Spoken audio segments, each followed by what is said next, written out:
हल्ली पेरेंटिंगमध्ये नवीन ट्रेंड आलाय, त्याला फाफो असं म्हणतात, फुल हो का? Around and figure out. ओ. आपण जेंटल पेरेंटिंग जे आपण करतो ना, आपल्यामध्ये काय आपण निगोशिएट करतो, आपण विनवण्या करतो, की बाबा हो. कर, अभ्यास कर, हे करू नकोस वगैरे. आणि मग त्याच्यामुळे बऱ्याच वेळा काय होतं, पेरेंटिंगचं नॅगिंग होतं, की मुलं म्हणतात "ए, तू काय नॅगिंग करतो." आपण बऱ्याच वेळा नो म्हणतो त्यांना.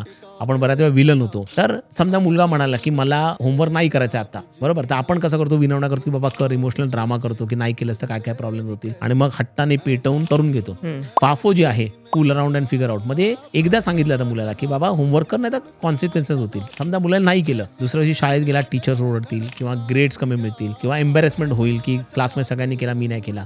आणि त्याच्यानंतर ज्यावेळी मुलगा घरी येईल, त्यावेळी तो म्हणेल, की हो यार, खरंच मी नाही केलं, ही चूक केली. आता त्याला ते रिअलाईज झालं. आता इथे पेरेंटने त्याला शिकवलेलं नाहीये, नेचरने त्याला शिकवलंय आणि त्याच्यामुळे तो शिकतो. ह्याच्यामधनं अकाउंटेबिलिटी जास्त वाढते मुलांची आणि त्यांना कळतं, की चूक केल्यानंतर मग ते त्याच्यातनं शिकतात. करेक्ट. अर्थात आपण ज्यावेळी फाफो यूज करतो त्यावेळी आपण सिक्युरिटी, सेफ्टी मुलांची बघणं अत्यंत गरजेचं आहे. इमोशनली सपोर्ट बघणं गरजेचं आहे.